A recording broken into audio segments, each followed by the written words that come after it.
बांग्लादेश में किस तरीके से हिंदुओं पर अत्याचार लगातार जारी है, जो थमने का नाम नहीं ले रहा। और आपको बता दें कि अब कट्टरपंथियों का आतंकी कनेक्शन भी सामने आ चुका है, जिसके बाद खास तौर पर भारत के जो पूर्वोत्तर राज्य हैं वहां पर अलर्ट जारी कर दिया गया है। पूरा मामला क्या है आपको समझाते हैं रिपोर्ट के जरिए।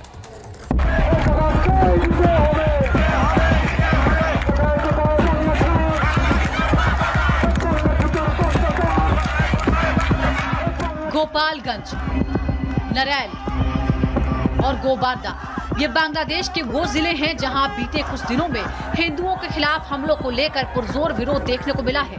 जिहादियों की बर्बरता के खिलाफ हजारों हिंदू सड़क पर उतर आए और प्रदर्शनकारियों ने उपद्रवियों के खिलाफ मोर्चा खोल दिया। मीडिया रिपोर्ट्स के अनुसार बांग्लादेश में बीते कुछ दिनों में 30 से ज्यादा हिंदुओं को मौत के घाट उतार दिया गया है। 500 से ज्यादा घरों और दुकानों में तोड़फोड़ और लूटपाट की गई, जबकि सैकड़ों घरों में आगजनी के साथ मंदिरों में भी तोड़फोड़ की घटनाएं सामने आई है। आलम यह है कि अब बांग्लादेश में मंदिरों के बाहर पहरा देना मजबूरी बन गया है। हिंदू समुदाय के लोग रात में मंदिरों की सुरक्षा में पहरा देते हुए दिखाई दे रहे हैं। एक और जहां हिंदुओं को लगातार निशाना बनाया जा रहा है, तो वहीं इतना सब होने के बाद भी बांग्लादेश नेशनल पार्टी के महासचिव मिर्जा इस्लाम आलमगीर आलम अंतरिम सरकार का बचाव करते नजर आ रहे हैं। The interim government will definitely stabilize the situation and bring peace and order, as because there was no government for some time, for a few days, and the law and order situations will be better. वहीं अब बांग्लादेश के कट्टरपंथियों का आतंकी connection भी सामने आने लगा है। सूत्रों की माने तो भारत के पूर्वोत्तर राज्यों में आतंकी हमलों को अंजाम देने के लिए लश्कर-ए-तैयबा ने बांग्लादेश के अंसारुल बांग्ला टीम से हाथ मिला लिया है। इसके साथ ही बांग्लादेश की शेख हसीना सरकार को हटाने में पाकिस्तान की खुफिया एजेंसी ISI की भूमिका भी सामने आने की खबर है। बांग्लादेशी कट्टरपंथियों के साथ लश्कर के तार जुड़ने के बाद भारत के उत्तर पूर्वी राज्य भी अलर्ट पर हैं। सोमवार को मेघालय के मुख्यमंत्री और उप मुख्यमंत्री ने गृह मंत्री अमित शाह के साथ एक समीक्षा बैठक की।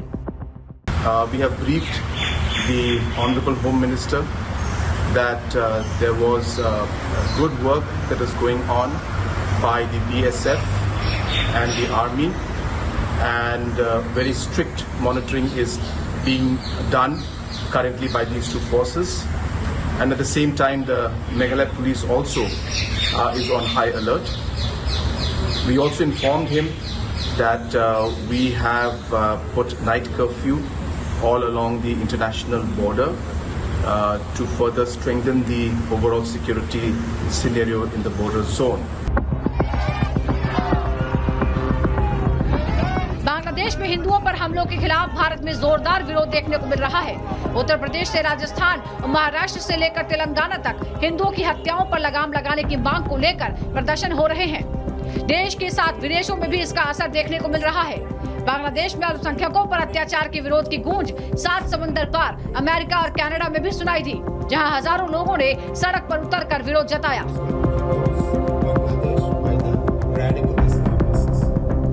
दुनिया भर में विरोध के बावजूद बांग्लादेश में हिंदुओं पर अत्याचार थमने का नाम नहीं ले रहा है। ऐसे में उपद्रवियों के खिलाफ कोई ठोस कदम न उठाना बांग्लादेश की अंतरिम सरकार पर भी सवाल खड़े कर रहा है। अब ये देखना अहम होगा कि आखिर कब यूनिस सरकार कट्टरपंथियों पर लगाम लगाने के लिए कोई बड़ा एक्शन लेती है। Bureau report, Republic Bharat.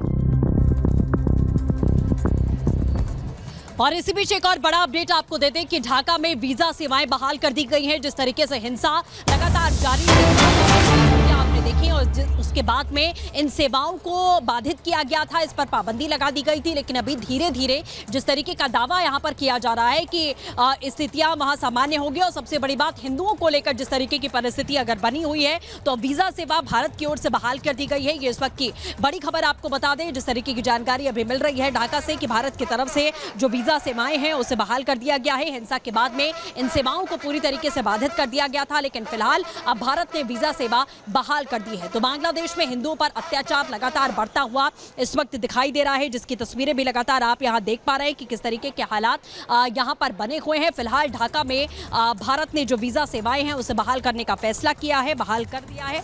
ये बड़ी खबर आपको बता रहे हैं, और तस्वीरें भी आप देख रहे हैं कि भारत की तरफ से लगातार कोशिश की जा रही है। तो इसी के साथ एक और बड़ी खबर आ रही है, वो भी आपको बता देते हैं कि ढाका में आपने देखा कि सरकार की जो कमान संभाल रहे हैं यानी कि मोहम्मद यूनुस की अगर बात करें, वो ढाकेश्वरी मंदिर भी पहुंचते हैं, हिंदुओं से मुलाकात भी करते हैं और इसी बीच आपको बता दें उन्होंने साफ कहा कि हमारे ऊपर आक्रमण हो रहा है। मुलाकात के बाद में हिंदुओं ने अपना बयान जाहिर किया है। बस करने के अलावा और कोई चारा भी नहीं है। इससे ज़्यादा हम कर सकते हैं, इससे ज़्यादा हम केयर भी कह सकते हैं। अभी जो सरकार है हमें तो उसके ऊपर विश्वास रखना ही पड़ेगा। हमारे साथ हमारी पूरी बात सुनी एवं उसने हमें विश्वास दिलाया कि फिर ऐसा कोई ना हो, इसका वो ख्याल रखेंगे एवं हम विश्वास करते हैं कि ये हो सकता है।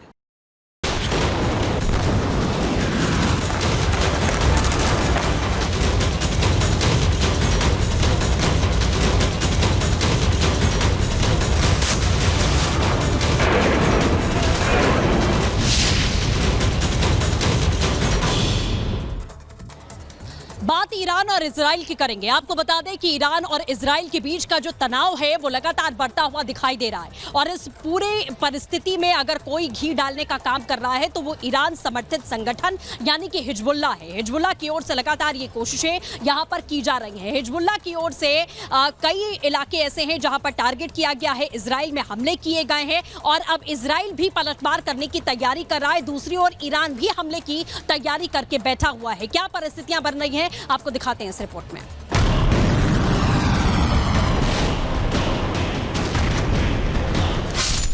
मिडल ईस्ट में तनाव, युद्ध का काउंटडाउन शुरू, अटैक की तैयारी में ईरान, इजराइल की घेराबंदी,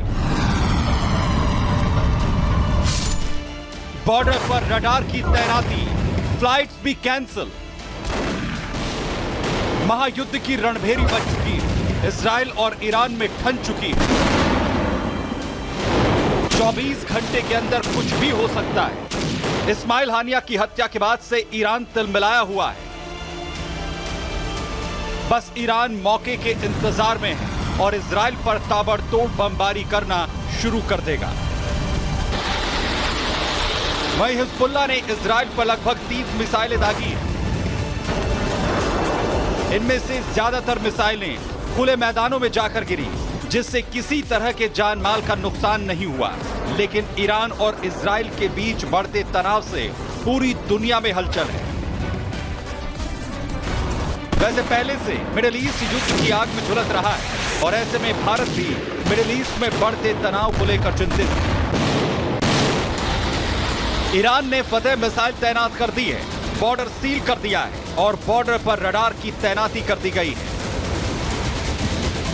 तो वहीं स्विट्जरलैंड ने तेल अवीव और बेरूत आने जाने वाली उड़ानों को रद्द कर दिया है। 21 अगस्त तक सभी फ्लाइट्स पर रोक लगा दी गई है।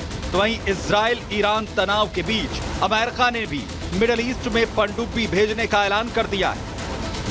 अमेरिका ने ईरान की हरकतों को देखते हुए अब्राहम लिंकन स्ट्राइक ग्रुप को तैनात किया है। लेकिन इजराइल में ईरान के हमले को लेकर दहशत फैली हुई है। 10,000 इजरायली पश्चिमी दीवार पर दुआएं कर रहे हैं।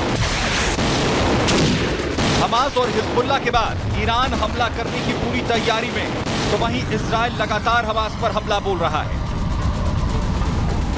अंतर्राष्ट्रीय दबाव के बीच इजरायली सेना ने गाजा शहर के खान यूनिस में अपना ऑपरेशन जारी रखा है।